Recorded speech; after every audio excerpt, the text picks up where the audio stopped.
Hello, ladies and gentlemen, and welcome back to the Say Report. I'm your host, Devon Decker, and joining me, my host companion, Sejohn.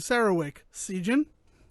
I'm sad. Oh, you're sad? Why are you I'm sad, sad. Sejohn? I'm sad because you and I are firstborn sons, Devin. You know what that means for us? Do you understand what this means? We are we are going to be cast aside because it means that we can never be part of the secret society of second-born royals. I mean, that is kind of sad. I thought we were going in a whole Passover direction, and as No. not members of the chosen people of Israel, had we been alive in Egypt during the time of Exodus, we would have just been killed indiscriminately by our Lord for being the firstborn. No. I also was like prepared to school you on what Yom Kippur was, to be Yeah. like, it's Yom Kippur, Sejohn. Kippur. I don't know why I'm saying Kippur.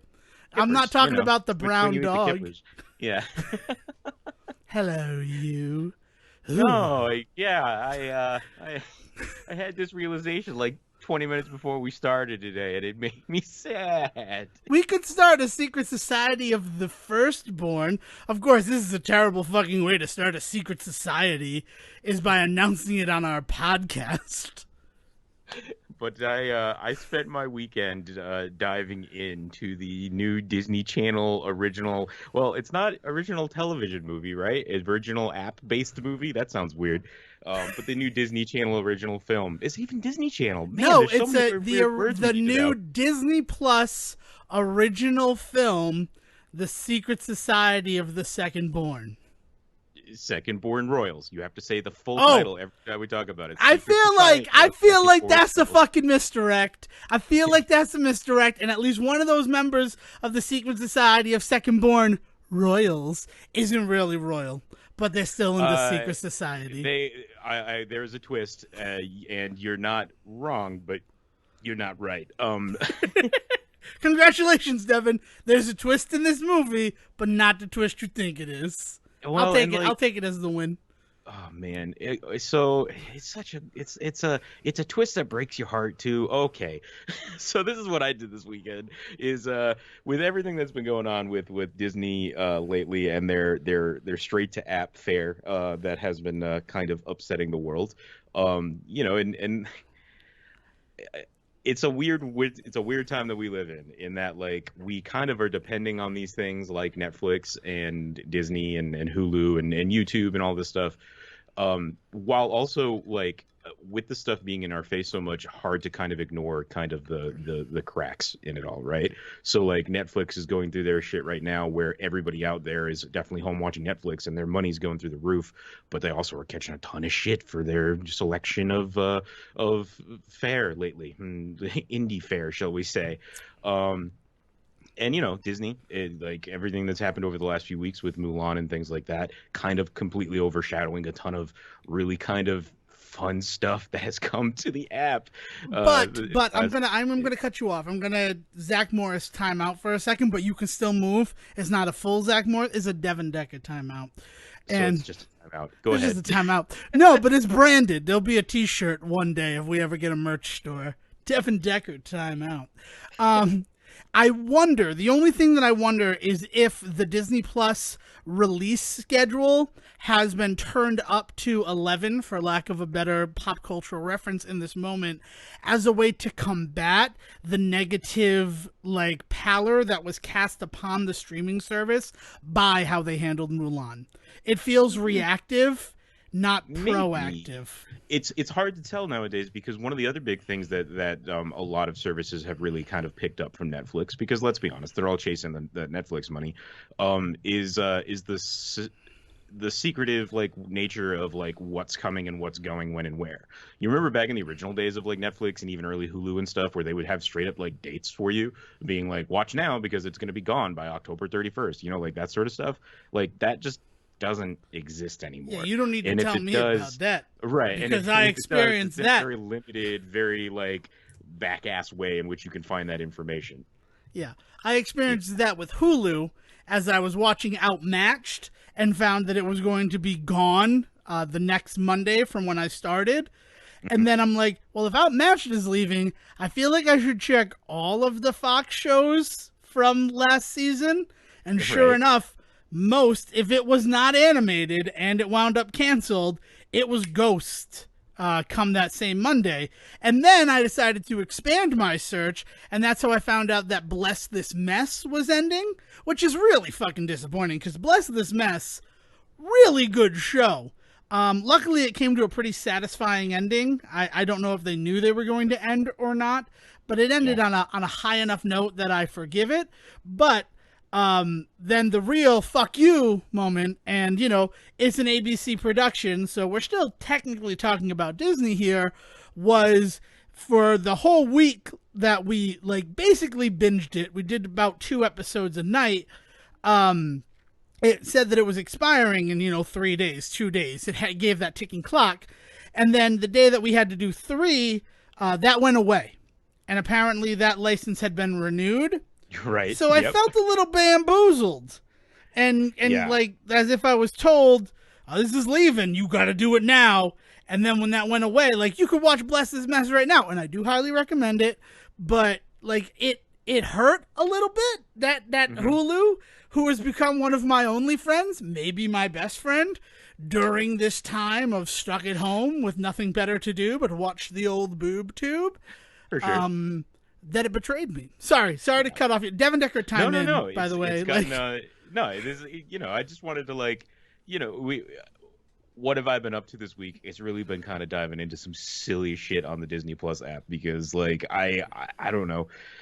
Say what you will about negative, there's no such thing as negative publicity, right? So it just kind of got like a worm in my ear. So I've just been kind of every morning as I eat my cereal, just kind of putting something on, and I've just been very pleasantly surprised. I think because I have never been a huge Hulu fan, and I understand that it's owned by Disney and it's all part of that whole thing now, but there's been something really kind of nice to know that the stuff that Hulu was kind of falling down on, and the stuff that it wasn't able to hold on to, the UI, everything that I've really kind of had issues with Hulu over the years is being addressed, just not on Hulu.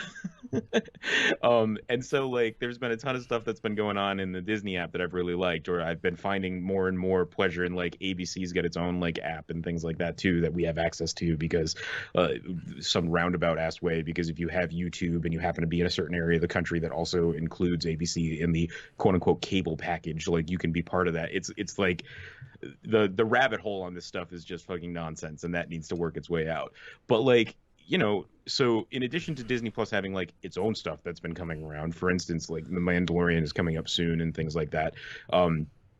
Disney original movies, as I'm sitting here talking about this movie, Secret Society of Second-Born Royals, which I will have to have an episode on all to itself at some point, because they outwardly reference things like the X-Men and Avengers and blatantly steal stuff from those stories, and at the same time still manage to create a world that I will watch 3 more fucking movies in. Let's do this. Let's go full Descendants. Let's go full High School Musical on this series, guys.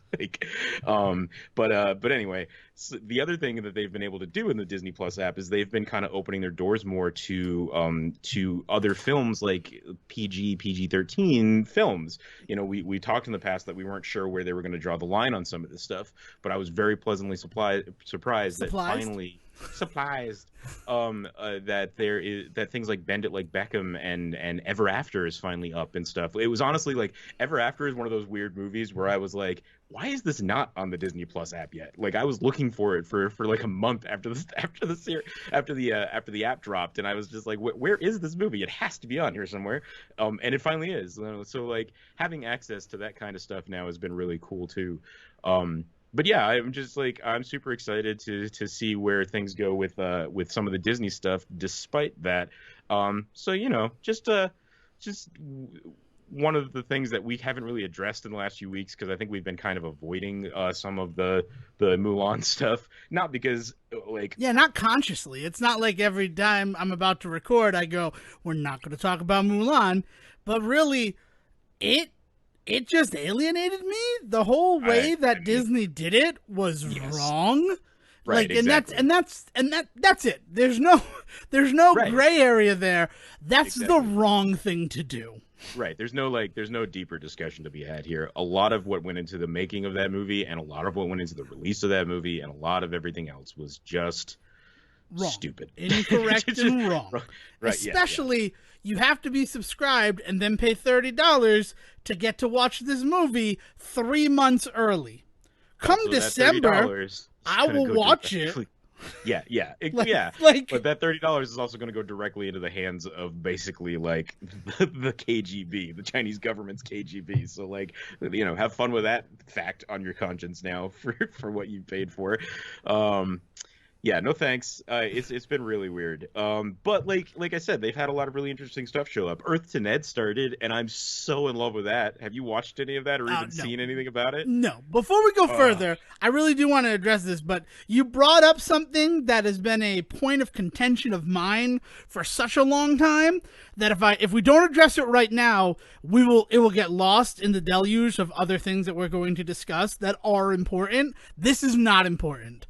This is me saying right now what I'm about to ask you, grand scheme, does not fucking matter, but I need to know. Ever After, is that the title, or is the full title Ever After a Cinderella Story?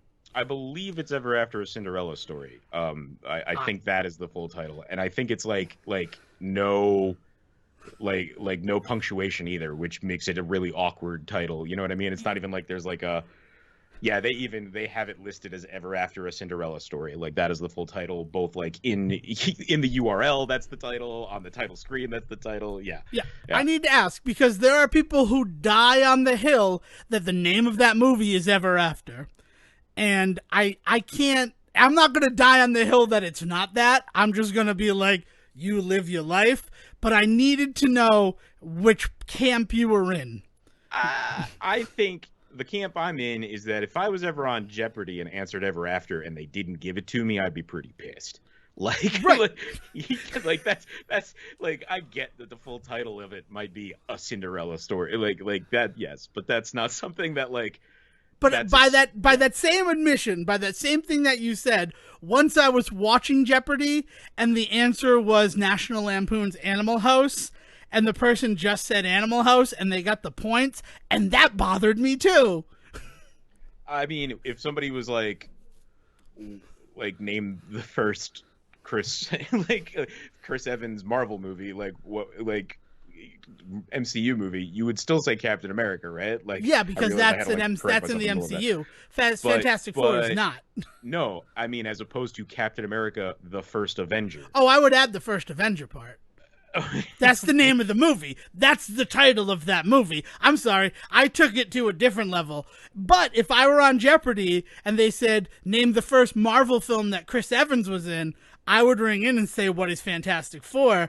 And if I did not get the points for that, I would be pissed. That would really upset me. That'd have to be in a potpourri system, though. Because if it was MCU, and they like spelt it MSEEU. So then it's like, when's the first time you saw this character in what movie? Like, I'd get it. I'd understand that they're specifically asking for what is Captain America: The First Avenger. But weirdly, in this vein, did you hear about the full title release for Borat 2? No, there's going to be a Borat 2? That's fucking quarantine. That is what that made happen. That or the fact that America has not been at the same level of just disgusting stupidity that it has been since the first Borat film came out. First of all, do you know the full title of the first Borat movie? Borat for make, I don't know. I'm mad about that. You were getting there. Cultural Learnings of America for Make Benefit Glorious Nation of Kazakhstan. So that is the full title of that movie.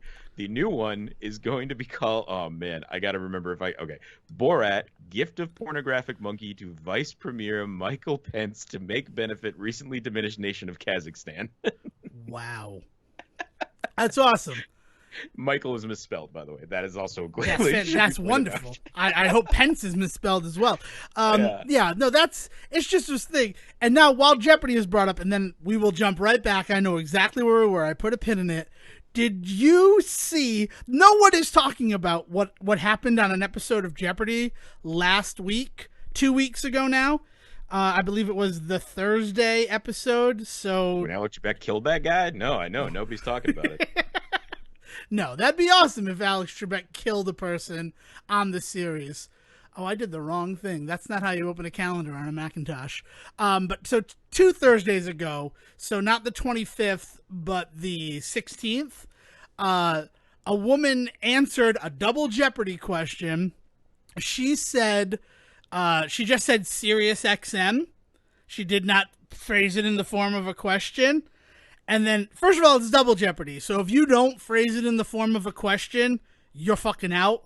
You don't get the benefit like you get in regular Jeopardy.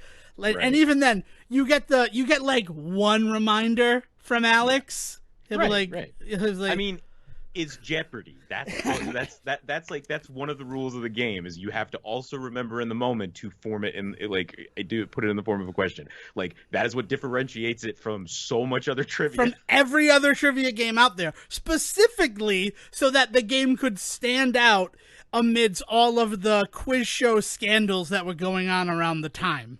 Mm-hmm. Like that's the whole point behind it. So the woman just answers Sirius XM and Alex goes, I'm sorry. And so first of all, double Jeopardy and I'm sorry. No, that woman got that question wrong. No ifs, ands, or buts. But then, oh my God, but then she said, is it Sirius XM? And they counted that as a question. Now, let's be honest, that is a question. That's not the answer, though. But it was, well, no, but the form of a question was, is it Sirius XM? Right.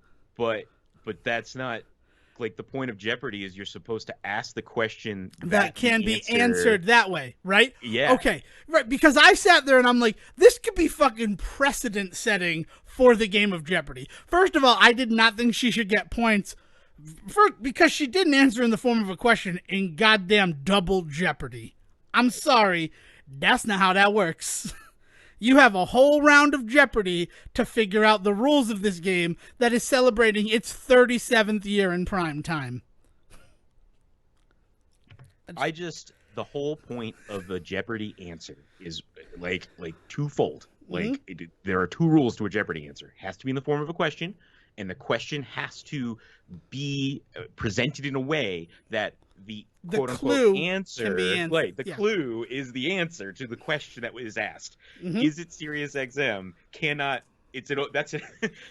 That's a yes or no question. That can't possibly be answered by the clue.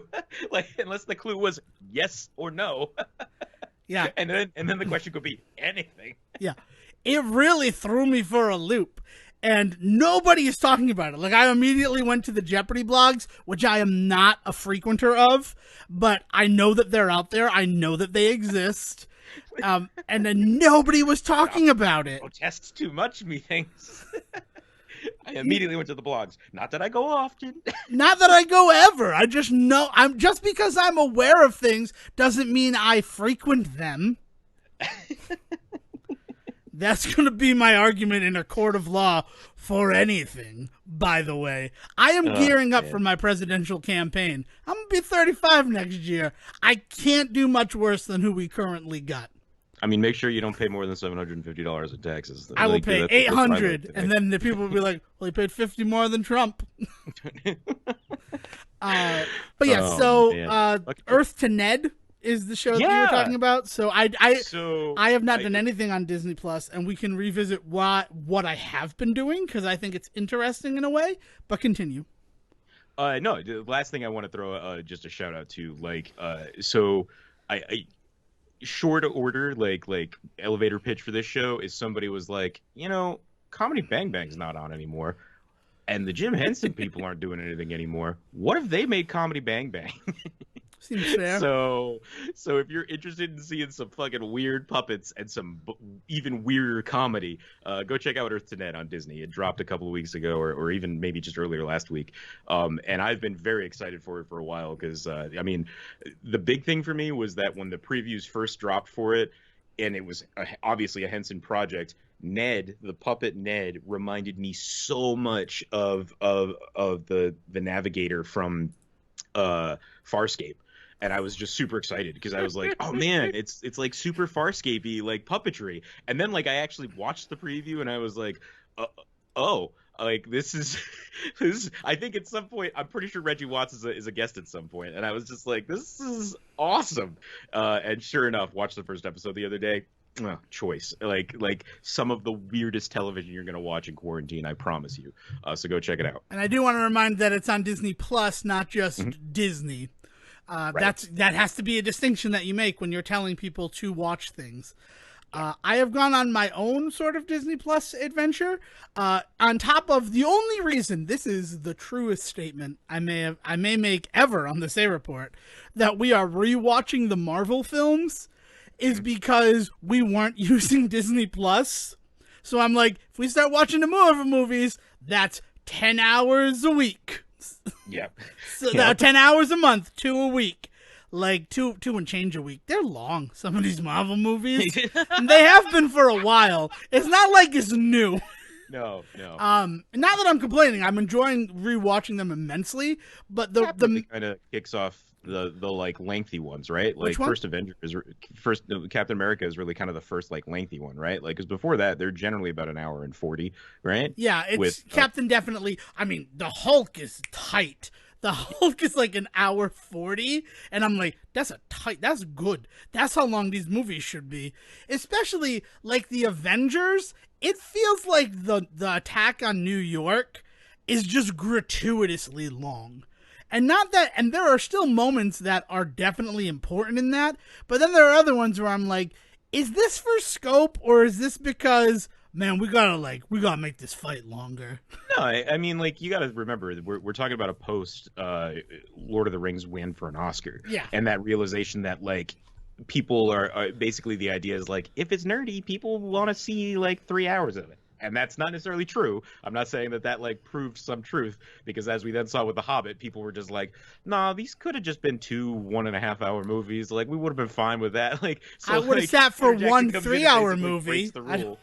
Like, and not the five armies.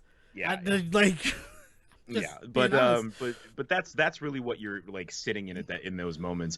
And like as somebody that loves director's cuts and would have happily bought an Avengers 3 hour version on DVD that I didn't necessarily see in theater, it's a weird time for movie fans, because like we want more, but we didn't realize what companies were going to do with that.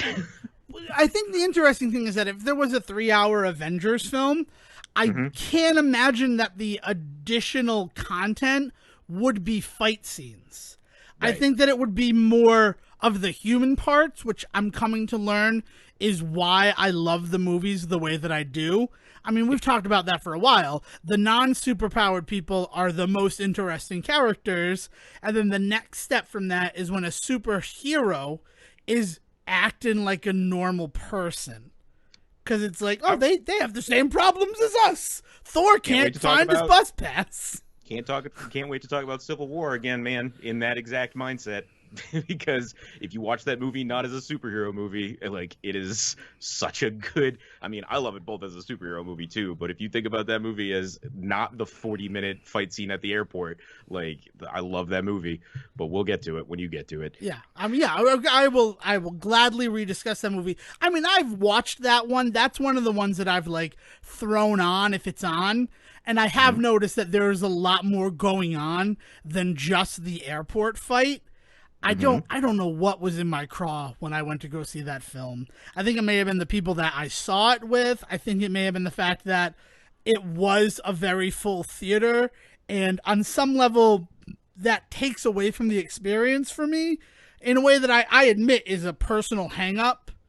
I'm okay with yeah, I want to talk about it more when you see it again. Yeah. And like the only thing that I think I will say now is what's so important to the introduction of Black Panther in that movie, like and really getting Chadwick Boseman really on screen in that movie, is it's so important that after watching all of these movies of Cap and Iron Man fighting each other left and right with their stupid fucking attitudes on all sides, him coming in and being like, "There's another way," is like is beautiful on so many levels, just what the franchise needed, and so good that they give it to Black Panther, that he gets to be the hero to come in and be like, you guys are fucking, you need to drop your shit. Like, you got to drop your fucking baggage at the door. And like, but what, like I said, I want to talk about it more once you've actually rewatched it and after taking in the other movies, because I'm very curious to see where you stand at that point. Well, I mean, I'll already say that Avengers is different for me. Iron Man 3 was different for me.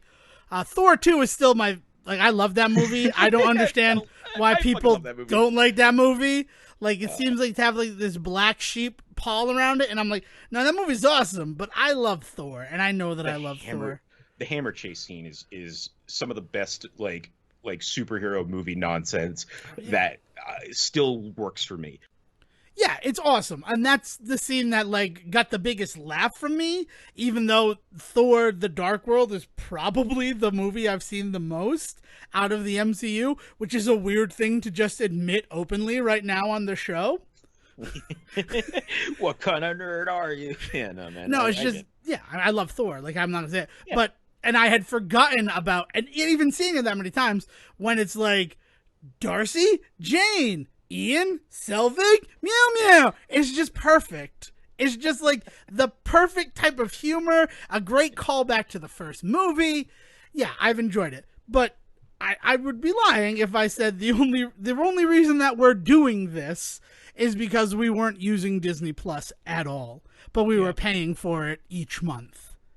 So I get it, and I know a lot of people have started to do that whole like coming around of like, why am I paying for so many services conversation, and cut out what you need to cut out. Like, I'm a huge believer in that.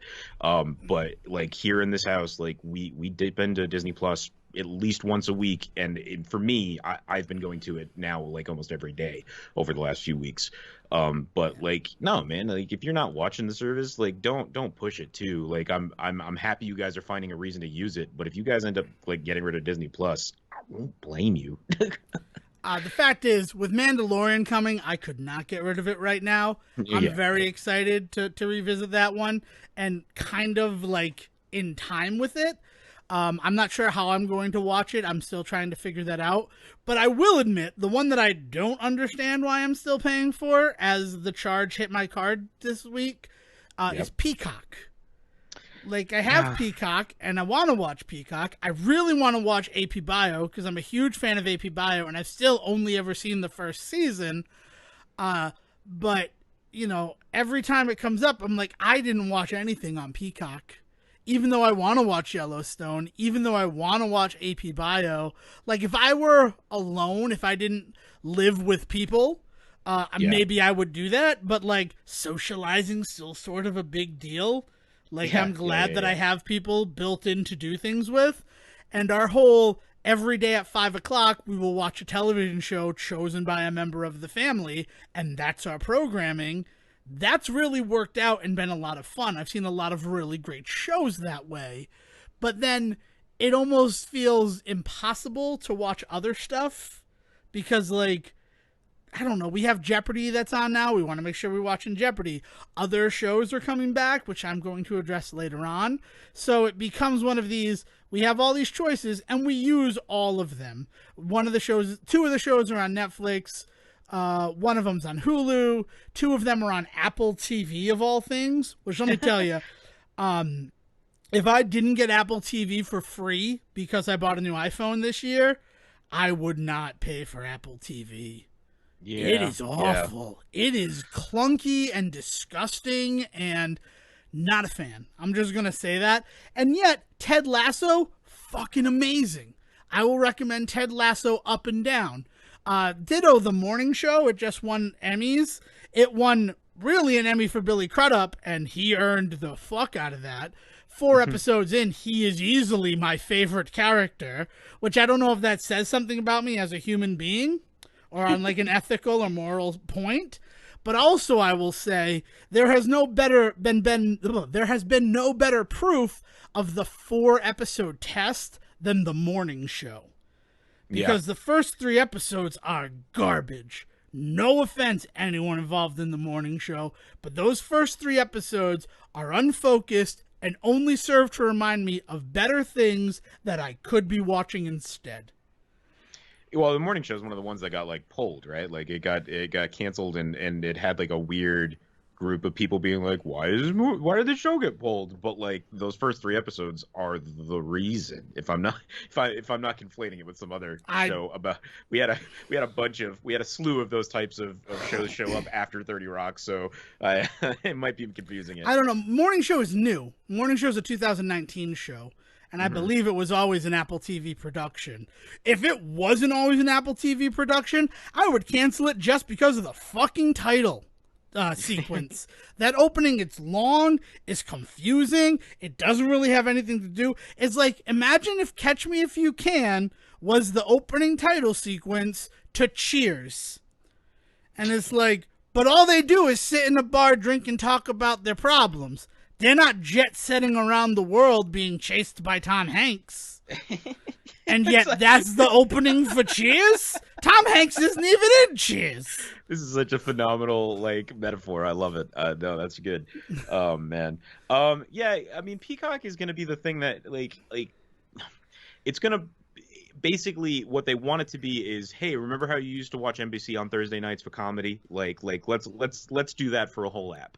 And so like it's gonna be the line for me of whether or not like this every channel gets a streaming app world works, because if they pull it off and they're able to successfully like hold on to shows and really kind of like push it out there, maybe get it onto other like devices and get it in people's faces, and it works, then like maybe this is just the world we live in now, where every channel gets an app.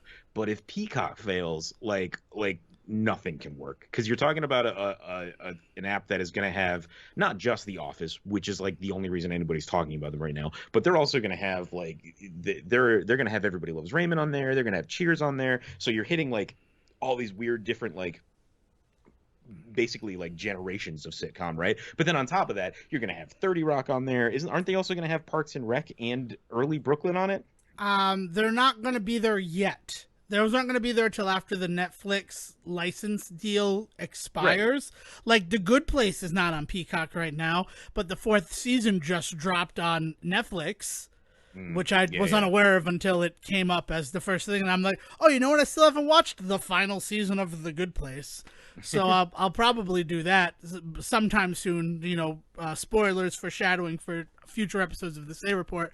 But yeah, it's first of all, the Cheers thing that would get me to pay for Peacock $10 a month just to know that I could watch Cheers at any time. I'm not proud. I fucking love Cheers, to the fact that it was my go-to example just now. But it's just so strange. Like, I'd be more inclined to be excited about having Peacock if, and here's the rundown, you get 60 hours of Peacock for free with ads. That's just a thing that you get. Mm-hmm. If you hit that 60 hours, then they want you to pay $5 for unlimited access, still with ads. And then, finally, $10, you have ultimate access, no ads at all, and you can do whatever you want with it. Yeah, I mean, giving a portion of the app away with ads is, I mean, kind of the Hulu model, although I see what you're saying is switching it up a bit by like basically you can watch anything. You just have to deal with ads up to a point. And like maybe that sets a weird precedent where people are like you want to get 20 hours of HBO, like, which would be kind of like the free weekend stuff they used to do, I guess. Mm-hmm. Yeah, I mean, I could do a lot with 20 hours of HBO. Let's be honest. I think the weird thing that we are kind of experiencing right now is that this world that we are currently in, where we are so app dependent for our television and movie watching at home, was inevitable. But I think that the quarantine has really kicked into high gear our necessity of it. where it was once going to be this kind of slow burn into this inevitability of everything being on its own app and all of this. I think a lot of these things kind of got really kind of pushed into our face real a lot sooner than a lot of these people were intending. So like you were saying with needing to wait for a lot of these deals to be up in order for Peacock to really get to that point where it wants to be, like I think they were kind of intending that to be on a timeline in which people still were going out into the world. Like I don't think they expected all eyes to be on them for their release immediately, right? And so like that's the other part of all of this, is that we are all sitting around judging every app with like going through every app with a fine-tooth comb and like putting everything under a fucking microscope, because there isn't anything else to do right now. And I don't think any of these apps were prepared for this. Even Netflix, like I don't think Netflix was prepared for half of the scrutiny that it's gotten over the last like 6 months, because like, you know, they're always going to be the face of anytime anything goes wrong in the app world. But I just don't think that they expected to basically have to carry all of us and our sanity for the last 6 months, which a lot of these things kind of have. You know, I was just saying the other day to the family, like I don't love Hulu's business practices. I don't love what Google does and Alphabet and all this shit in the world, and the ways in which they treat their creators is crap. But I also don't know how I could have made it through what we're currently going through without access to at least YouTube. Being able to step away from work for 10 minutes and just put a silly fucking video on about like video game theories or cooking videos, or just being able to like dive in on like a crafter that I, you know, like completely forgot about, but now here's like 6 videos from them. Great, I have a week's worth of stuff to watch with them. Like the YouTube factor to keeping me like fat and happy while I'm home in the middle of all of this shit cannot be ignored. And like that's weird, because a year ago, if you had told me how my feelings towards Hulu were going to be, I don't think that I would have understood. Right. And it's a weird kind of thing that we have to come to terms with, that like we kind of have to give not that we have to give corporations a break. That's not the right way to think about it. But like we have to remember what these things are going to be once the world finds its new normal. We're not going to care so much about what Netflix is up to or Disney is up to in 3 years. But in the next year or so, they kind of have to be like walking on eggshells, right? Right, but also in 3 years, I feel like accountability should still exist for some of the things that they've done during this. Is that like the okay? Thank you. I just want to make sure that that's not an absurd way to be engaging with this stuff. No, that's just it though, right? Is accountability for like horrific mistakes and like mistreating like creators, and like YouTube should still be held accountable for like the fucking nonsense that they pulled with what's his nuts a couple of weeks back. Critical. I don't even know if I'm saying his name right, because it's spelled with like 6 different versions. But like the ways in which like they started pulling his content because of a video that wasn't even his. He watched it in like a make me laugh compilation or some nonsense like that, right? Like that's fucking nonsense. Like you don't pull somebody else's content for content they didn't even produce, especially one that's been on your thing for 5 years, and you don't pull the original video.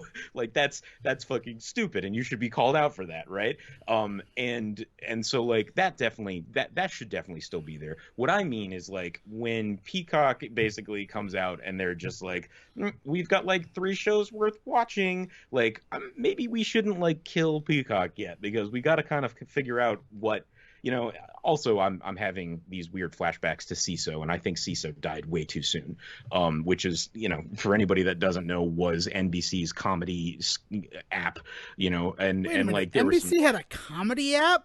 Why is this the first time I'm hearing of it? Yeah, it's kind of the first time a lot of people are hearing I'm about kidding. it. I was aware of CISO.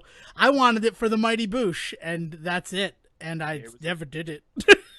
There was a lot of stuff on there that I think really had some real legs, and it's a shame that it didn't get to live on.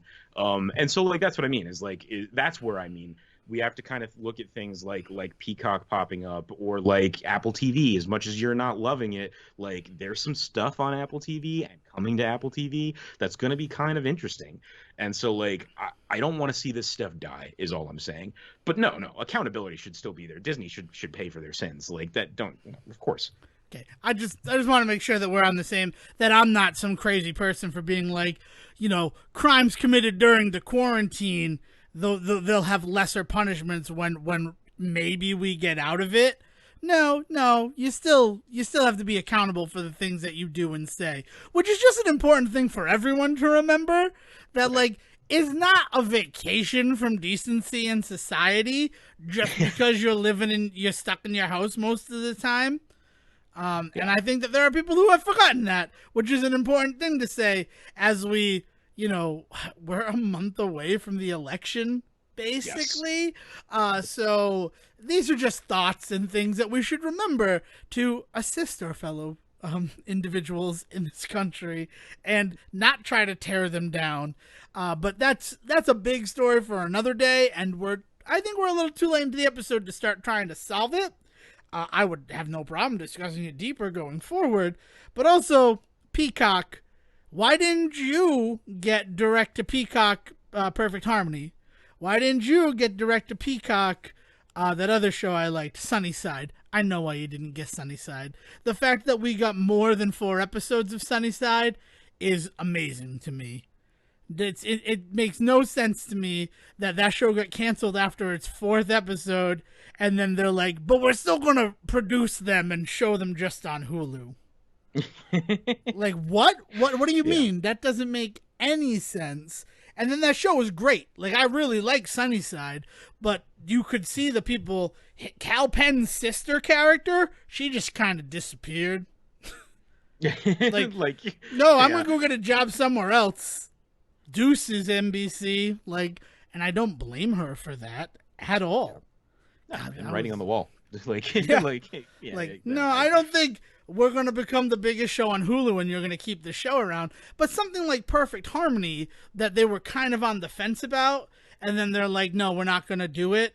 I mean, the other question is how much does that connected to COVID for these bubble shows? No further than Stumptown for that. The show that they renewed, and then they're like, yeah, no, we're not going to bring that show back. Though, as I've thought about it, it takes place in Portland, Oregon, like on location in Portland, Oregon. yeah. There's like 3 places I wouldn't want to film a TV show right now. Portland, Oregon's one of them. We love you, Portland, but Like, it's man, not, no, it's would not, not want to be there. it's Yeah. not against Portland, Oregon. You stay weird. I'm glad that I still get to visit you every week in my 2 episodes of Trinkets that I watch before I record this show. But no, if I ran a production house, I wouldn't be like chomping at the bit to go film in Portland, Oregon, with Yeah. just Yeah. everything that's going on there. I know, Yeah. but it's gross that they use COVID as like and I mean ABC and Disney, lo and behold, again at this point that they're using that as their excuse for bowing out of that show. Like anyway, yeah, but no, well, happier things though, Dev. What have you been doing? Well, just one other thing, but the last knife, right? I'm pulling out my last knife for the Disney carcass. Is officially Black Widow has been delayed until May of 2021, May 7th, 2021. Yeah, And first of all, not surprised, which is Yeah. crazy to fucking say, but also that means something. That means something that it's not coming out in 2020 anymore. And the fact that Yeah. it's not coming out in like February of 2021. And yeah, There's a lot to be said though about it being specifically Black Widow that's stuck in this way. Like, I don't think that Disney, and granted, this is actually something that I'm going to take out of their hands for a moment because they have not been around since the beginning, but it is a movie that is already like 15 years too late. So I don't know if Disney would be able to survive the not survive, but would want to deal with the optics of putting that movie out on a streaming service right now, especially because they can't figure out what the fuck they want to do with things like paying for it and things like that, right? But if after a movie that everybody's been shitty with, Marvel specifically, in the film side of Marvel, not giving her like her own standalone film well in advance of this nonsense, and then for everything to happen, if Disney were to put that out just on the app and just put it out there, and God knows after Mulan probably not be able to charge for it, like they basically would look like they were just kind of pooping it out just to get it out there. And they can't do that. They have to make it an event. And whether that means like make it the, hey, come back to theaters event movie, Like they owe it to that character, to Scarlett Johansson, to the Marvel franchise and its fans to not let this be another Mulan. Like they just can't let that happen.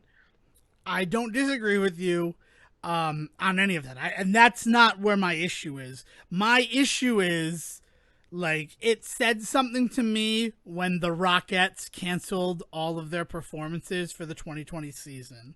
Yeah. And the move of Black Widow into the next year, delaying it an entire year at this point, really says to me just something about where we are in the world. Though you bring up a very good point. I don't think they want to be the return to cinemas film. I don't think they want that on their shoulders, because we saw how well that worked for Tenet. Yeah. A film that I legitimately wanted to see, and then, no, I'm not going to put my life in danger just to see a movie. Right. Especially when I have so much entertainment available at home. Yeah.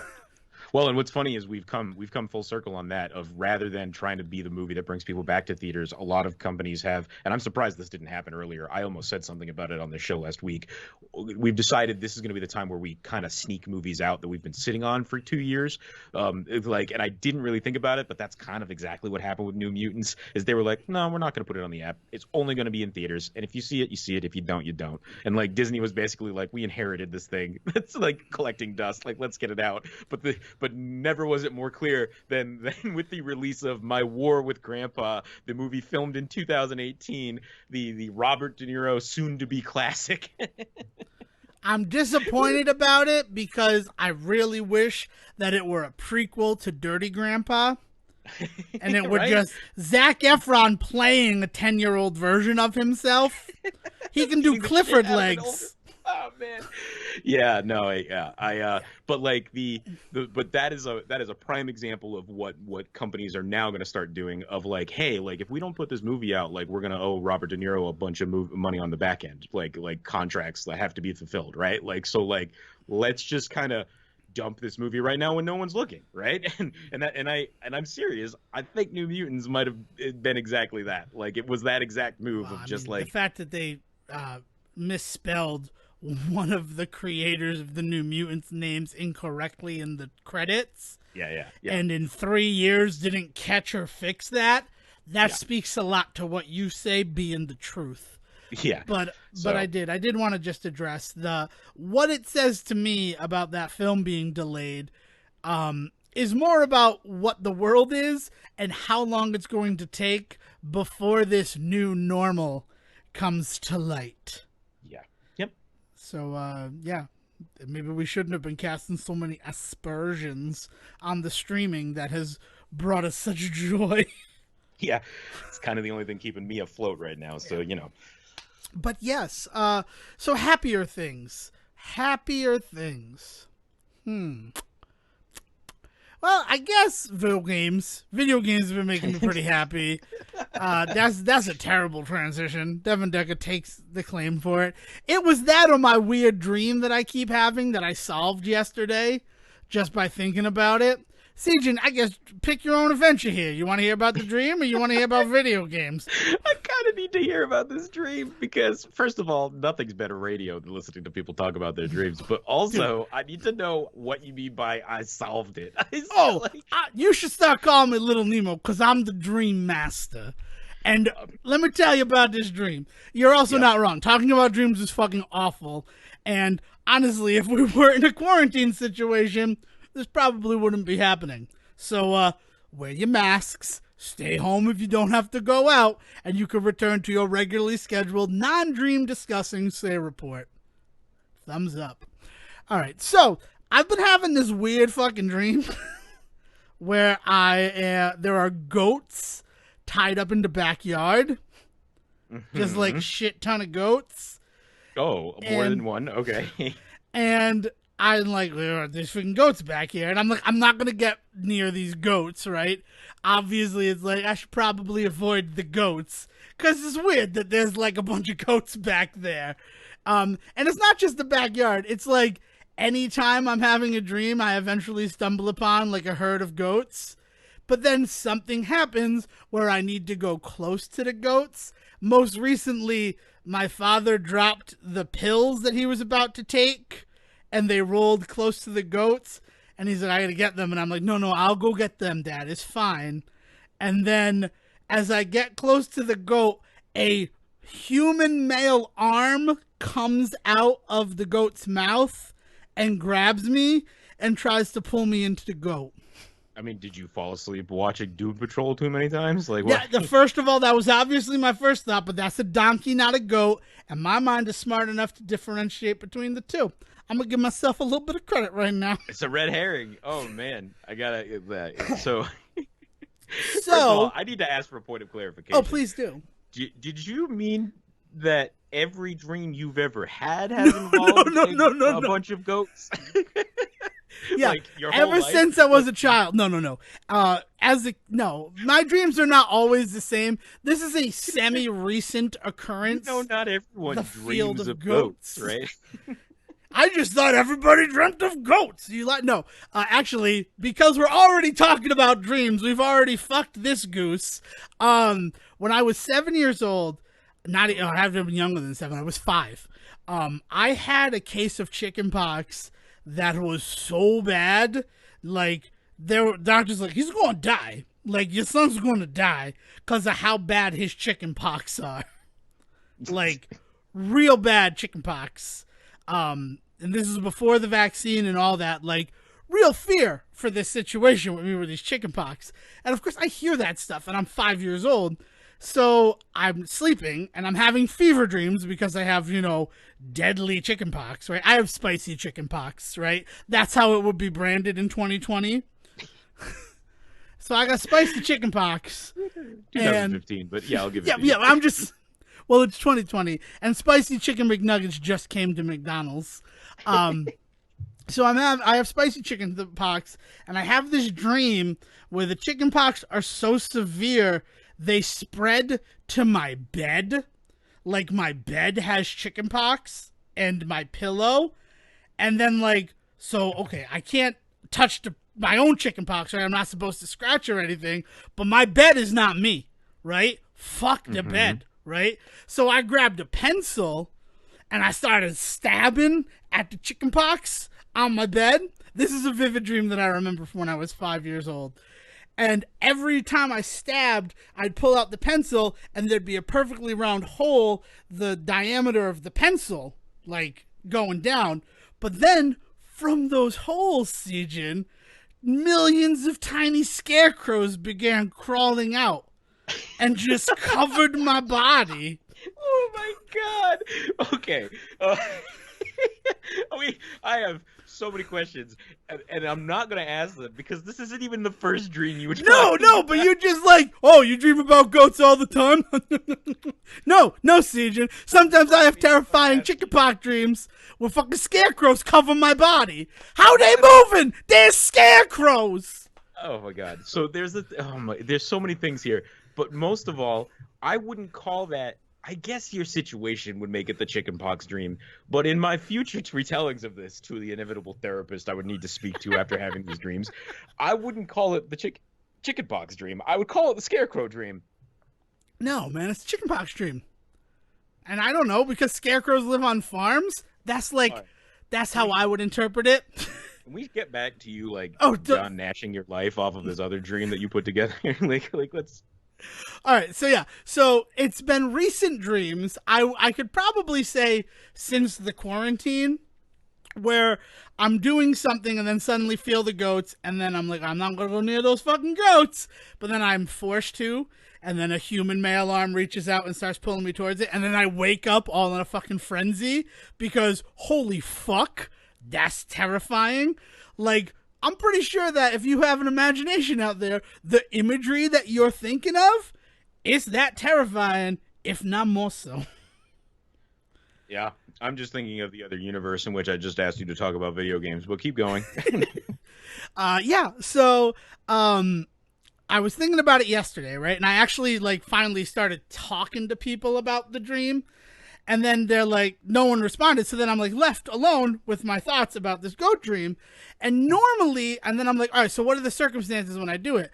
A lot of the time it's when I take a nap and I know that I need to be awake. So I believe the goats are like my lucidity trigger.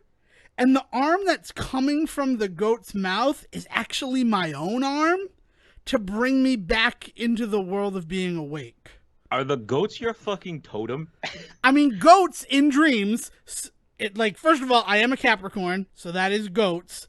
But secondly, I looked into dream psychology because I'm like, I need to solve this fucking goat dream that I keep having. Because it's not a goat dream. This has been like deeply affecting you. It's not just a goat dream. It's just like I'll be having like a real cool dream where I'm like fighting crime or solving mysteries or just hanging out with people, and then suddenly these goats show up.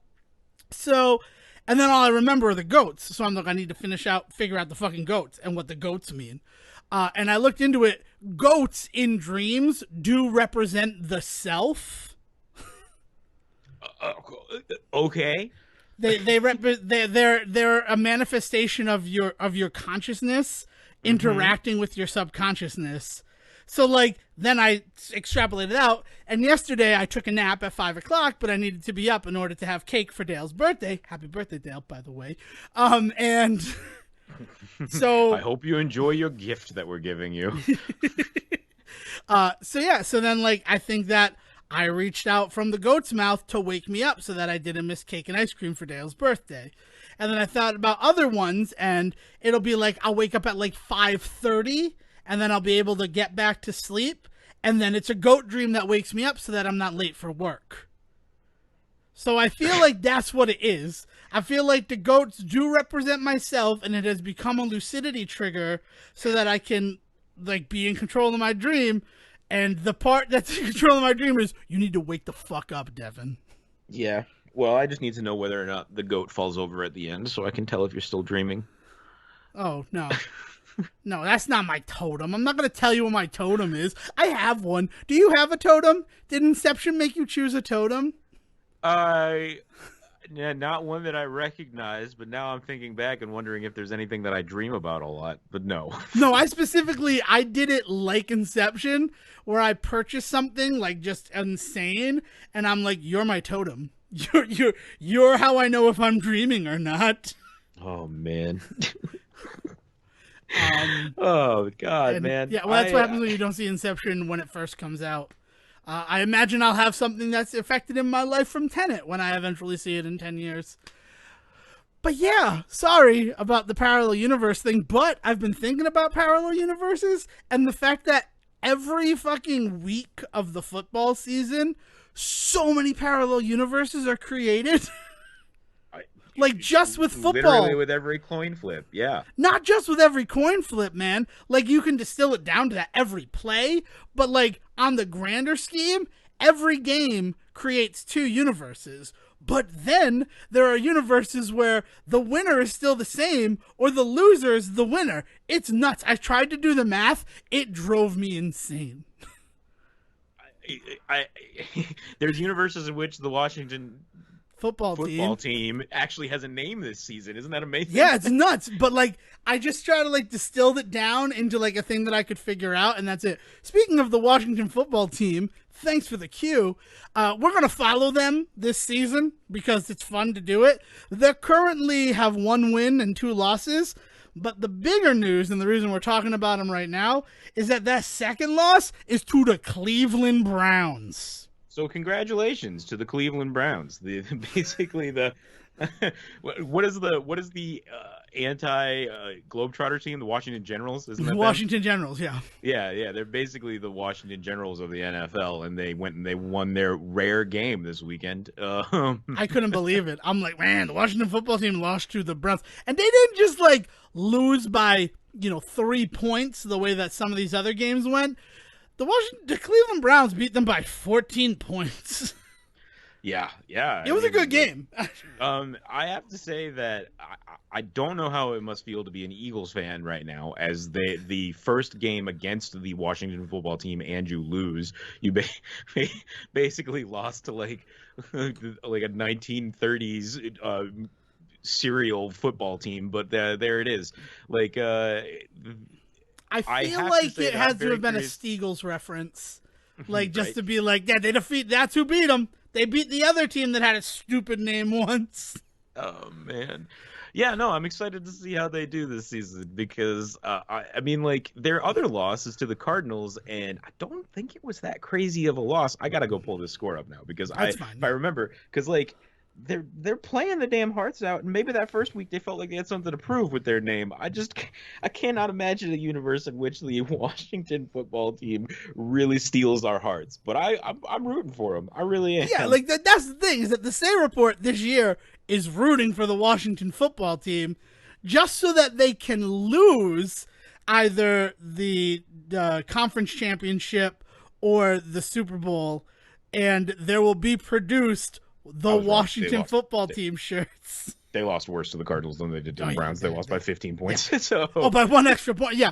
No, yeah. it's I don't know. It's I mean, I joked about the whole Super Bowl thing with some friends and they're like, that's not gonna fucking happen. And I'm like, yeah, I know, but like it's just the thought of this like placeholder football team having those shirts made up in case they win the Super Bowl and then those go to Africa I to will never if that happens, if they go on and they win or they lose, but if they end up in the Super Bowl, I'm going to become one of those conspiracy nuts that after like 9/11 was convinced that the reason that the Patriots and the Eagles went up against each other was because the government stepped in and was like, we need some national pride.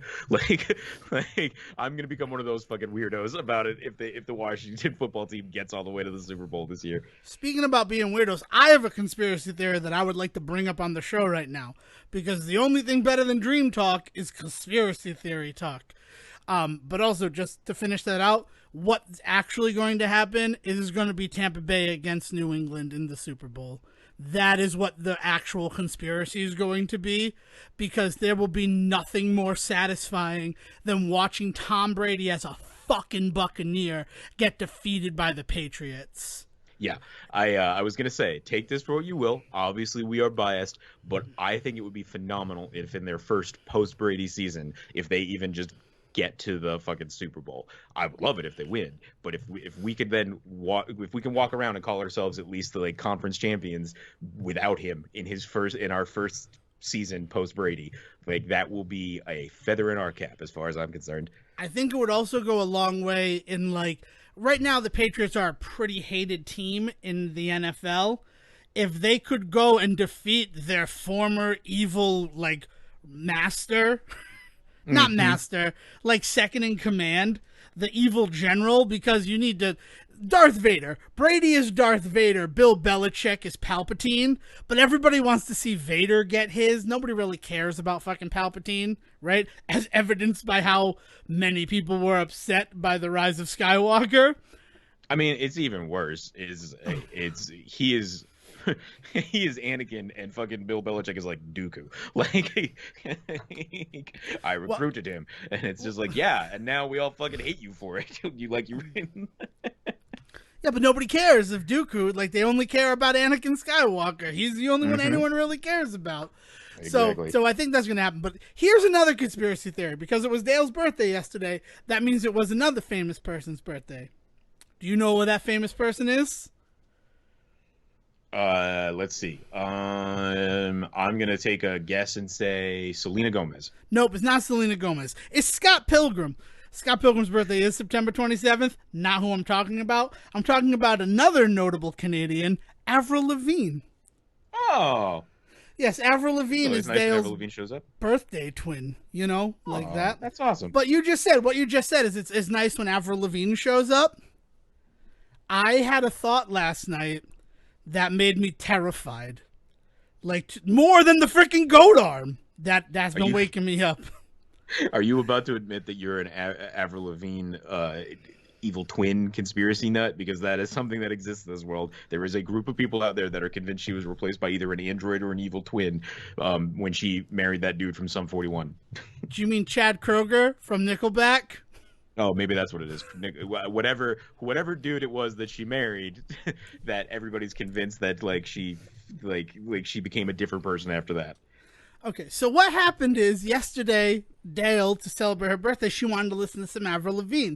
Now, there are some Avril Lavigne songs that are distinctly Avril Lavigne. There's two. There's two songs that I'm going to reference, and it's Complicated and Skater Boy. But then listening to those songs, I started to think of another, like, pop sort of princess from around that same time. And then Girlfriend came on. You know, hey, hey, you, I don't like your girlfriend. I can't sing more or we will get sued. And that's when it was solidified for me. I believe that Avril Lavigne and Taylor Swift are the same person. And the only reason that one must fail is because the other one succeeded. And I think that, like, the whole robot replacement thing, that actually feeds into it. I wasn't even aware of that, but oh my God, Sejohn. It would make so much sense if that's when the double steps in and appears as Avril with Chad Kroeger so that Avril can focus on being T-Swift. I love this. Yeah. And congratulations, by the way, to Taylor Swift for like breaking that record. She blew the Rolling Stone record for #1, and weirdly fell out of #1 and came back. Which I don't know. Is that a thing that happens? That normally? happens. Like, I don't... that happens a lot, actually. Yeah, in music specifically, like a new song will come, it will capture, and then. Well, her album fell away for a couple of weeks on the Rolling Stones Top 100 list, and then came back with a vengeance this week. Yeah. But I believe it, and then obviously. The first thing that I'm going to do when I have this thought is Google it to see if anybody else has had this thought before. So I type in, not giving a damn about capitalization, are Avril Lavigne and Taylor Swift the same person? And do you know what comes up if you Google that, Sejohn? In fact, I'm going to pause so that you can Google it, and everybody listening at home, you can Google it too, because it needs the visual effect, and I can't do that in an audio format. I mean, I'll be honest, I was already doing it as you were speaking. And I've got, are Avril and Adam Levine related? Wait a minute. No, they're not, because they spell their names differently. Not according to this Googler. Taylor Swift, here we go. That they were best friends. Well, now they're not best friends, but that they sing the same songs together. What am I supposed to? That they performed together.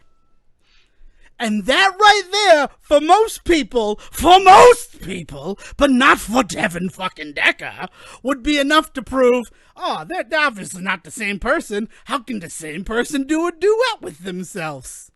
But to me, living in a world where everybody's like, how come you never see Clark Kent and Superman in the same room together? That's the perfect way to throw people off your fucking scent. We also live in a world in which, like, fucking Michael Jackson has given concerts after being dead. Exactly! Right? Like, but it's one of those things where, like, when that's the first result that I get is that Taylor Swift and Avril Lavigne perform together, I'm like, that's super easy. That's, like, the easiest thing in the world to do. Can I also tell you that if I had been at this show, the 1989 tour, was there, super excited to go see Taylor Swift, and I imagine she played a lot of a set before this event occurred. You don't blow your load on the first song, but obviously. like she steps off stage for a moment. She's like, I'm just gonna go get a glass of water, and then like Avril Lavigne comes on stage. And what I imagine must have been like a plume of smoke and like downlight, right? Like every other light shuts off and everybody's like, oh no, what's happened? We've lost electricity. No, we can't see the rest of our Taylor Swift show. And then all of a sudden the downlight appears, smoke appears, and out of it steps Avril Lavigne. And she begins singing Complicated. I lose my shit. I don't care that Taylor Swift is not back on stage yet. I lose my shit. And then Taylor Swift walks on stage to join her. I don't know if I would have survived that night. I will be entirely honest. Right? My heart would have stopped. Okay, Sejohn. So look at that. Look at the fact that is two women who we are told are different people. If they were to appear in the same show, you might die from the sheer ecstasy of that experience. Exactly. Yeah. And before you're one of those fucking Adam ruins everything people who's like, do you know how many people would have to be involved for a conspiracy like that? Fucking Taylor Swift and Avril Lavigne being the same person is not the same as faking the moon landing. It is not. No, I mean, the amount of moving parts is much smaller to do that. The music industry is already built to do that type of stuff because we know that MI6 replaced Paul McCartney with the latest winner of a lookalike contest after he was in a car crash. And we've all seen Hannah Montana. We know how this works. Damn, man, Hannah Montana. They're flaunting it in front of our faces. They're giving us transparency so that we'll never think it's true. You know who fucking started it? Garth goddamn Brooks with Chris Gaines. Oh my God! Wait a minute. Have the two of them ever played a show together? They're the same person. We know that it's the same person. No, but I'm saying that, like, don't ruin my love. But like, no. What I'm saying is, has Garth Brooks ever had Chris Gaines like show up on stage with him? Because I mean, like, we're talking like Andy Kaufman levels here of right? Of, yes. Like, that would be so No, good. I'm sorry. We're not talking Andy Kaufman levels. We're talking Joaquin Phoenix levels with like, so he's just gone fucking crazy. Nobody looked at him and thought, because Andy Kaufman, also fucking crazy, right? We'll watch Man on the Moon or In the Moon, that Jim Carrey movie, because we kind of have to. We've established Jim Carrey's filmography as part of our brand enough that I feel like we have to at some point. I was thinking the serious movie of his would be The Majestic, but I'm totally down to do Man. Dude, we can do multiple. There's so many Jim Carrey movies. He's not as revered by us as Brenny Frage, but doesn't mean that Jim Carrey can't, get some love and some, us tracking this stuff. It's worth it. But what I mean is after Andy Kaufman dying, Tony Clifton's still putting on shows. Yeah, like exactly. that level of like mind blowing. Like, wait a minute, that can't possibly be true, right? And like that's what I want to see. I want to see Garth Brooks on stage and then Chris Gaines step out of the shadows. Would you survive that show, Sejohn? Would you survive that show? Take over the show. I would, but I don't think that Garth Brooks would. If it turned out that Chris Gaines basically like began to exist, like some type of like Stephen King, The Other Half novel, like. But yeah, I said it as a joke because of just how much Girlfriend sounds like a Taylor Swift song. Mm-hmm. But no, I'm pretty much convinced that they're the same person now. No, yeah, clearly, because I think you just meant Avril Lavigne's song, right? What? No, what? No. I know that it's an Avril Lavigne song, but you could easily... Yeah, Girlfriend is an Avril Lavigne song. I thought Girlfriend was a Taylor Swift That's song. My fucking point, Sejohn. Google right now. Confirm if I'm crazy. Taylor Swift Girlfriend. Hold on. This might come up with some other stuff because I have my safe search off, but let's find out. Oh man, fans think Taylor Swift has come out as bisexual. See, got fucked by the safe search. No, this isn't gonna work. Type in Avril Lavigne Girlfriend, because that's who I believe sings the song. And if that's the case, that would probably be the first thing that came up. Oh, that's a good point. Yeah, I know, Avril Lavigne Girlfriend lyrics. So I'm guessing that she's saying it. Oh, it's awful. Okay. Hey, you. I don't like your girlfriend. Yeah. I honestly, to this point, thought it was a Taylor Swift song until this very moment. We even had this entire conversation, and I still thought the entire time that it was. It's the song that proves it. It's the song where I'm like, I know this is an Avril Lavigne song, but I bet if you played this for, like, Zoomers, they would think this was Taylor Swift.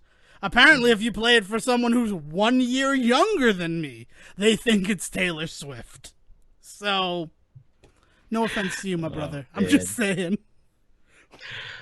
Whew, boy, this has been a fucking trip. I cannot believe that we've solved this mystery and that it turns out that Taylor Swift is just an Avril Lavigne hologram the whole time. I mean, I think that Avril Lavigne was like, this whole pop punk thing's not working. I'm going to try to be a wholesome girl next door type. And then just it erupted into genre-defining country pop. She's been a queen of music that even Beyonce can't touch. And everybody loved Beyonce. going from Destiny's Child to just Beyonce, but like it's the people in the shadows that you really got to watch. In fact, Beyonce being Beyonce, that further proves, because what better way to distract from the fact that Avril Lavigne and Taylor Swift are one than by with having someone like a Beyonce. And as you said, it's the ones in the shadows to watch. So really the one that we all got to look out for in all of our lives is Chris Gaines. God damn it, Chris Gaines. He's going to come to me tonight, and hopefully the goat reaches out and pulls me out of it. You out of a goat. No, it turned out Gaines' hand all along. I'm Chris Gaines? You know what's sad about Chris Gaines? I could not tell you a single song that he sang. I don't think you could. I don't think I could tell you a Garth Brooks song either, to be fair. Well, you know what I was actually thinking about? Just to tie this whole detour from what the State Report usually is together, he definitely has an album called Scarecrow. So video games. They've been pretty good escape for me lately. I'm sick and tired of 3D Mario All-Stars, but Fire Warrior Emblems also sounds like a great game. I mean, Nintendo would sue you immediately, but Fire Emblem Warriors was such an incredible experience. Like, highly recommend. And it also got me to, put the cash down to get a copy of Hyrule Warriors. And I did the first mission of that, and already I'm on board because of how they incorporated the items. Yeah. I'm like, how am I going to use bombs in this game? And it's like ZR. And I'm like, oh, that makes sense because I don't have to control or pair up with other members of my army like I did in Fire Emblem Warriors. So, that's a free button. Also, power-upped bombs and the power-upped items are so much fun. Yeah, I can imagine. It's like, that's one of the reasons why you like a Zelda game. So I'm like, well, I like the hack and slash in Fire Emblem Warriors, and I imagine that will transfer over fine to the Zelda world because, slashing a sword is kind of a big part of the game. Mm-hmm. Some might say it's the only part of the game. Right, and figuring out what the hack and slash works, how it's different with Ganon versus somebody like Girahim is part of figuring out how to play that game. Right, and that was a big part of Fire Emblem too. I hate people who use axes or lances, but anyone with a sword, I'm right on board until I realize, oh, your heavy attack is not as good as Leanna's. Right. But it's fun, and I dug a little deeper into the actual history mode of Fire Emblem Warriors and enjoyed it enough, but I don't want to lose myself to that game. And I could see myself easily doing that, trying to unlock skills and then relationships between characters so that other characters can learn those skills. The ecosystem of Fire Emblem Warriors is terrifying to me. Yeah, and there are people that look at the Fire Emblem fan base, the ways that people get into that sort of stuff. Gets a little weird. I learned that more from Smash Bros than I did the Warriors games, but I can definitely see how it would transfer over to that very easily. But I think the coolest thing is, as I was digging into it, how each group of people that you find displaced from time represents a different series of games in the Fire. It's almost enough to get me to play the Fire Emblem games, is what I'm weirdly admitting to you right now. Right. That's what these be as cynical as we want, but that's what these games are meant to do. Is they're meant to introduce an audience to the franchise that otherwise would not necessarily be interested. Much like I'm sure Hyrule Warriors got a lot of people that are Dynasty Warrior fans to actually look at Zelda for the first time in their gaming careers. That's not unusual to me. Which that's an interesting thing that you mentioned there, Sejohn, because they showed off Hyrule Warriors Age of Calamity. That was kind of one of the only big things that came out of Tokyo Game Show, or at least it's one of the things that everybody is talking about, is that Koei Tecmo just sat down and played the game for 2 hours. But this is my favorite part, is if you have save data for Breath of the Wild on your Switch, it unlocks a sword and shield for Link. and is like, I can't imagine that there's anybody who has a Switch who doesn't have Breath of the Wild save data. Right. But you mentioned that there are people who these games, because they're kind of entry level, and there's definitely a cerebral portion to them, but you don't need to experience that if you don't want to. Like, you can just sit down and mash through enemies. I killed 1,600 people in the first mission. That felt pretty good. Yeah, so I don't know. It's just really, it's weird to think that Age of Calamity is one, because I don't know. We have to bring people into Breath of the Wild, because I think that's sort of. No.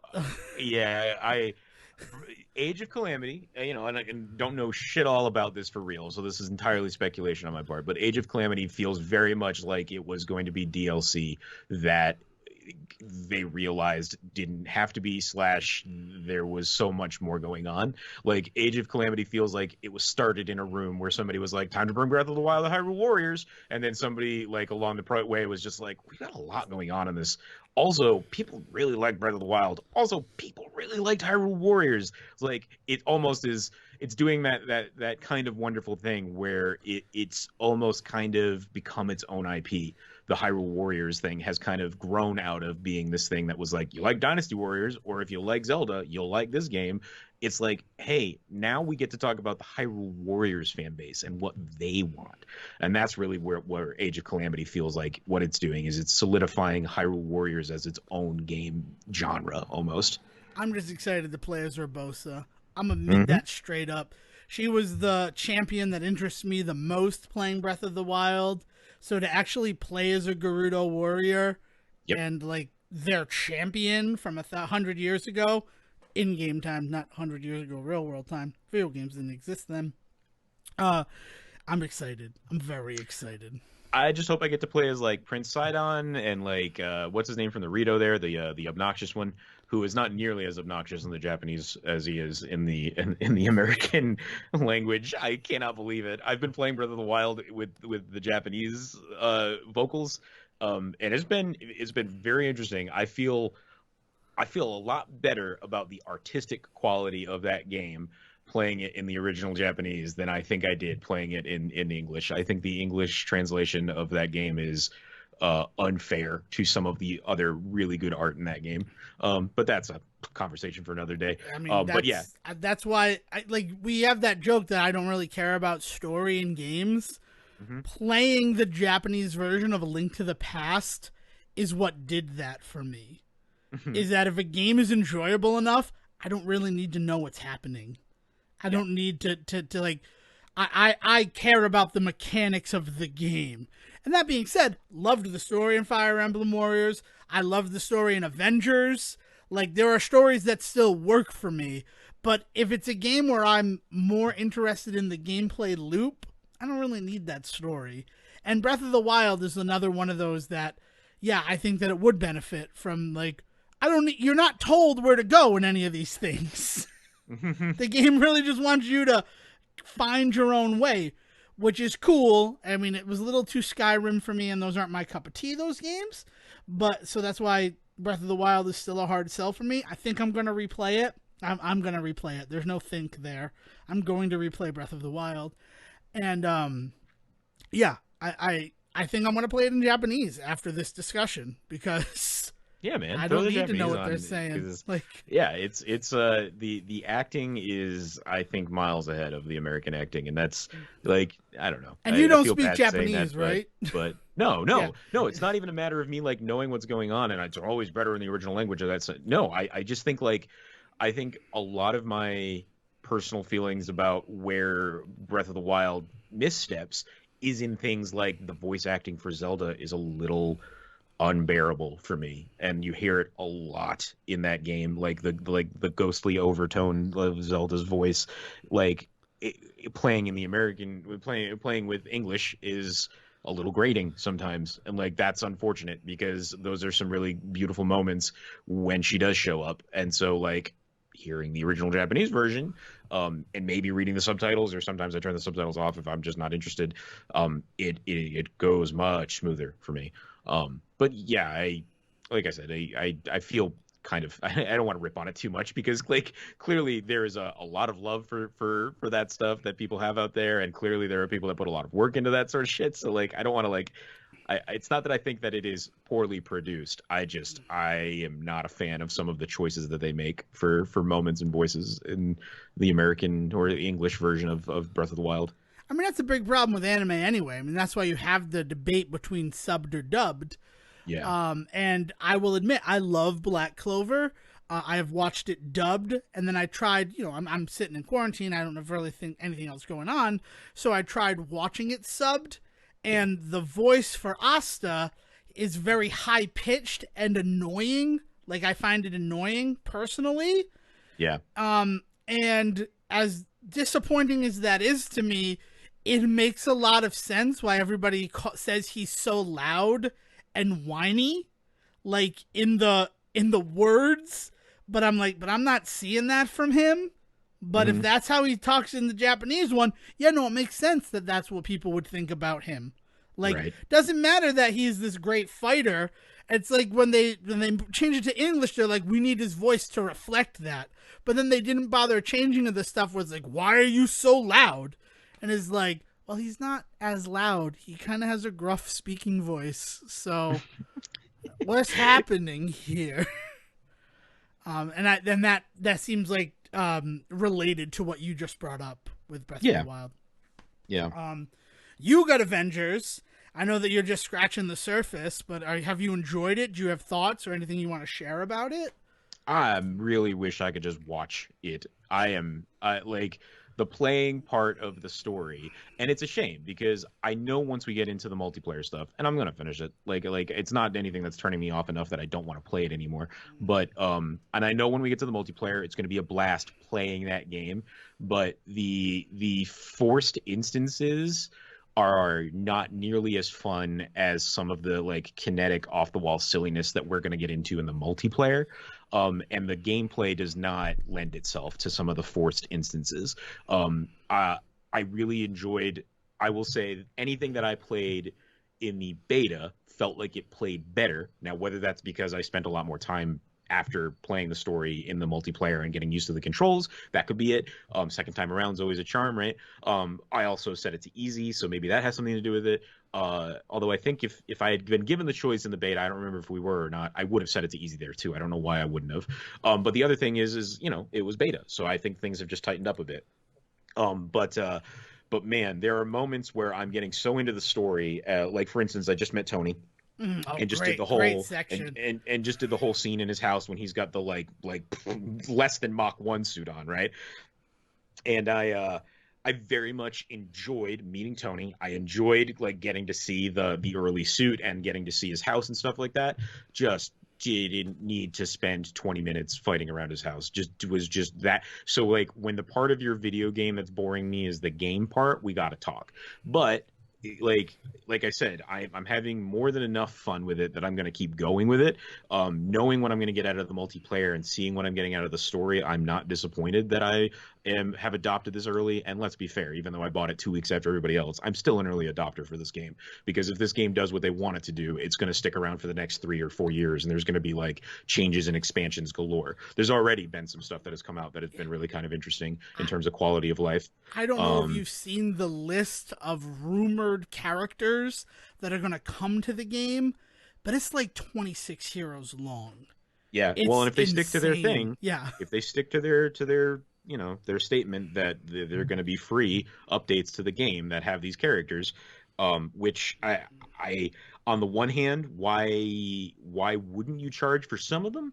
But on the other hand, it's nice to hear a company say, hey, like you bought this game and we're going to support it, and like we hope you spend money in other ways. And I'll be honest, if they stick to their guns and characters are free, I might be tempted somewhere down the line to drop $20 on some hero coins to like buy a bunch of stuff for a character. Like you could talk me into that if I'm getting free characters. If I have to pay per character, I'm going to feel real squishy about in-game transactions. But we'll see. We'll see how things go. Like all of this is just kind of possible things, right? But talking about the game as it exists right now, I think the story is fucking awesome.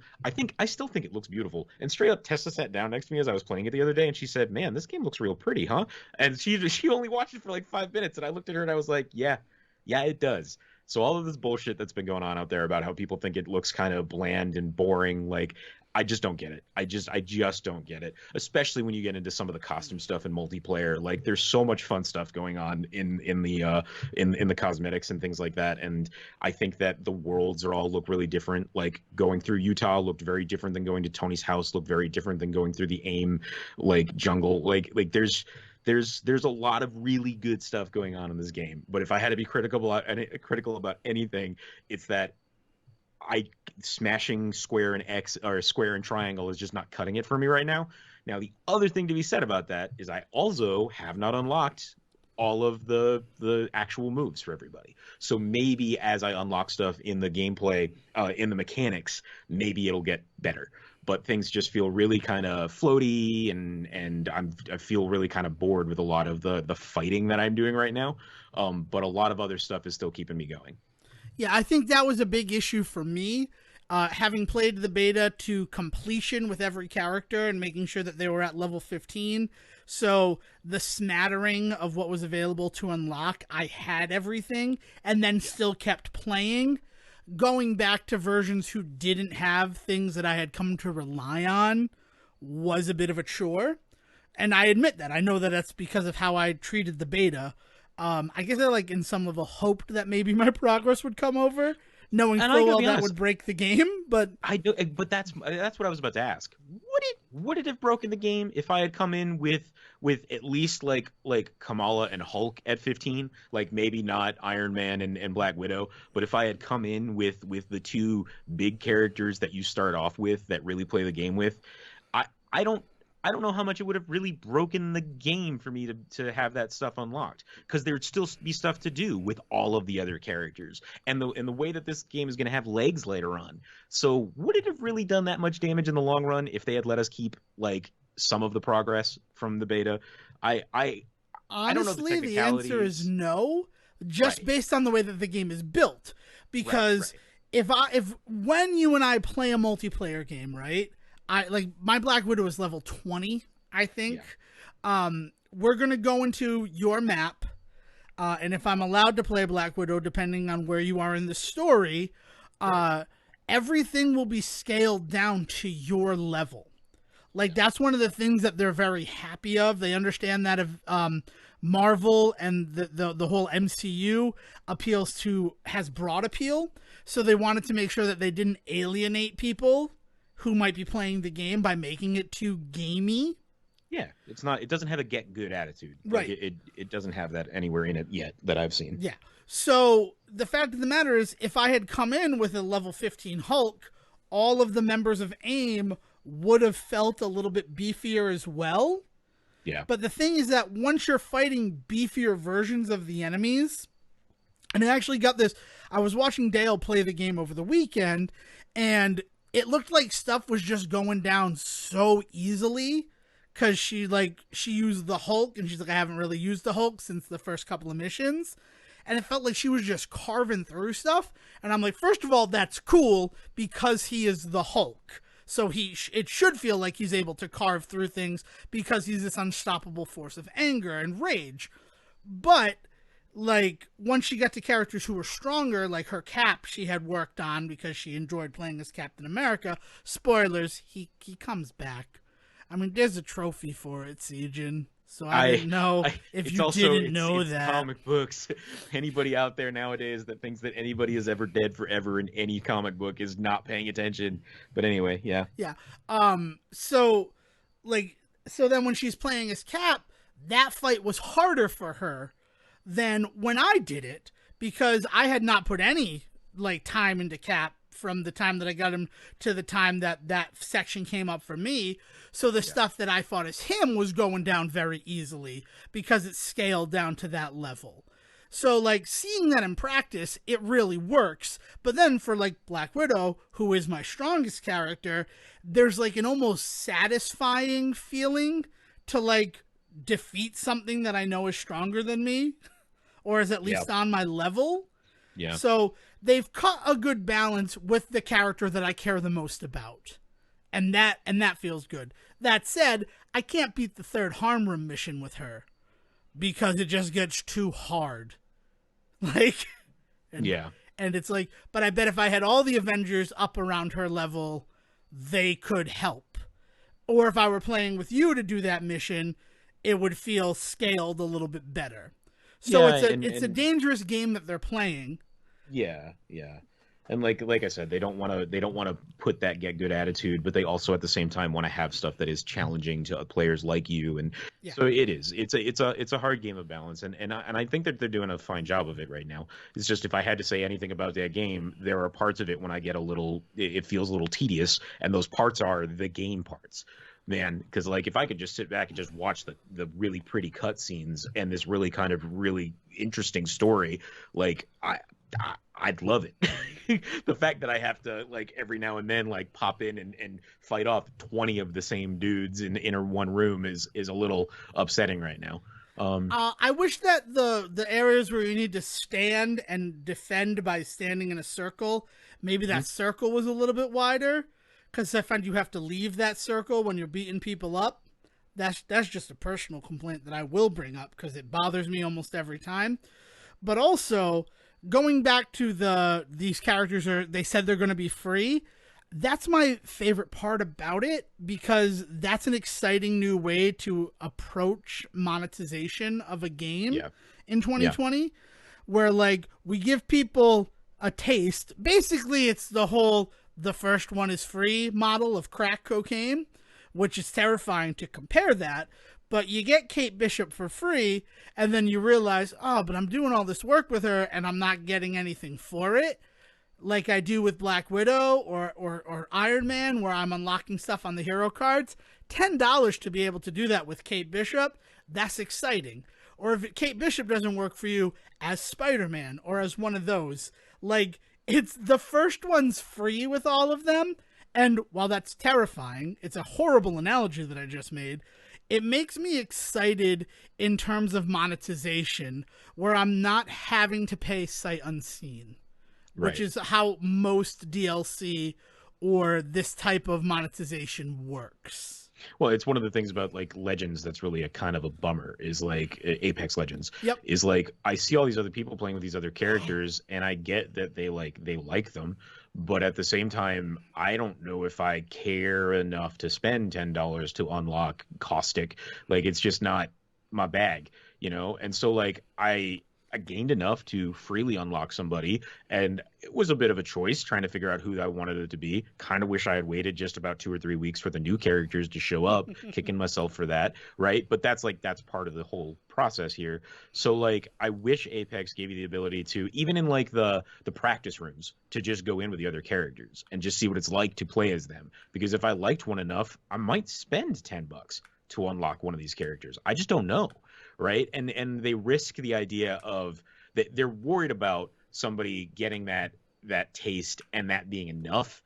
But what they don't realize is like that's not how it ever works. It's the same mentality behind like going after pirates for videos and movies and music and saying we have to stop them because if they get it for free, nobody will pay for it. And it's like, no, that's actually proven over the years to not be true. The kinds of people that pirate movies are the exact kind of people that are willing to spend $40 on a special edition.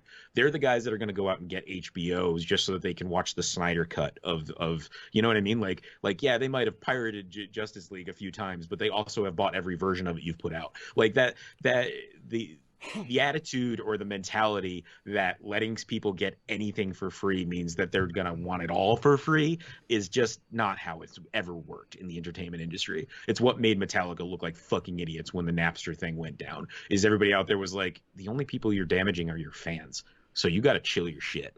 And it's that same idea with Apex and with this stuff is like, I'm glad that they are trying this idea of letting you try these characters for free. And are they going to let you at least level them up? Oh yeah, the only thing that you don't have are the hero challenges. Right. So you're not going to get like the cosmetics and you're not going to get the rewards of playing with them. So like you spend 20 hours playing with Kate Bishop and you don't get any type of like material. That'll suck. But the idea that you can at least do the character up and you can at least find like clothes for them to wear, like, and when I say clothes, I mean like armor for them to wear. That's good. Yeah. Like that's great. That's the experience. And then if you find like I'm tired of looking at this outfit, which is why I'm convinced that Kate Bishop's outfit is as freaking ugly as it is. She's got like just a patch of exposed flesh that like it's not in a titillating area. It's not like in one of the areas that usually are like, ooh, exposed flesh on a woman. It just looks like incomplete in all the screenshots that I've seen. And I'm like, but there are some people who like that would be enough to be like, I need to spend $10 so that I can get a different costume. I for love her. playing with this character, but I cannot keep looking at this character. Yeah, that can get real dangerous real fast. Like it's triggering a lot of the parts of the brain that inspire purchasing. So by no means is it any less predatory than any of the other microtransaction bullshit that we see in video games that will definitely come to define the 8th generation of consoles. But it doesn't change the fact that I am not as scared of this one as I am from other ones that currently exist and are on the market. Oh, yay, a new kind of hurt. But it doesn't hurt yet. Yeah. But it might hurt later on because that's the nature of being hurt. It's when you let your guard down that people are able to hurt you more.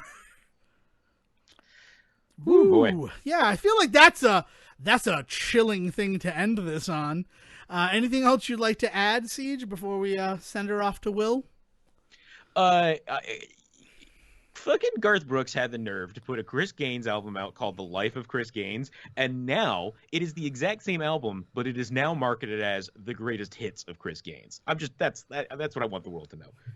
I really like that you went down a Chris Gaines wormhole because of my completely true and proven Avril Lavigne is Taylor Swift theory. Oh God, please don't come and get me. Please don't come and get me. But oh my God, it just makes total sense. Like, John Mayer would lie because John Mayer sold sales by saying he was dating Taylor Swift.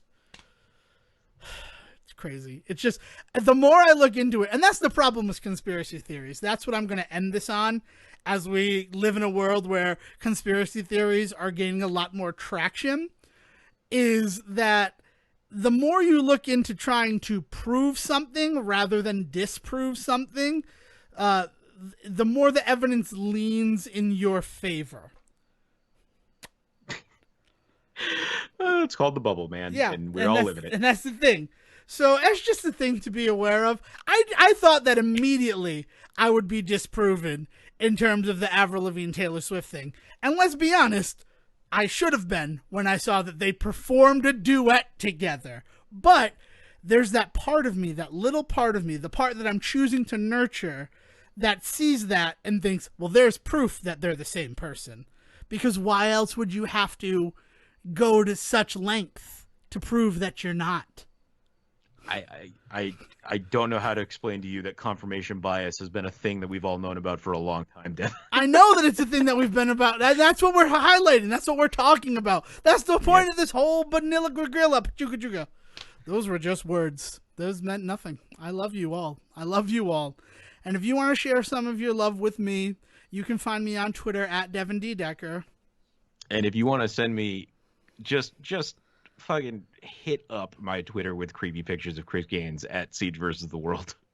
All right. So to quote one of my oldest friend's voicemail messages, the love we take is only equal to the love we make. Leave me some love, guys. Will, take us home. Thank you for listening to the Say Report with your host Devon Decker and Stephen Selwick. Please follow the guys on Twitter and Facebook by searching for The Say Report, and you can always subscribe on your podcast channel so this is delivered straight to you and you can enjoy it every week. With apologies to your mother, we'll see you next time.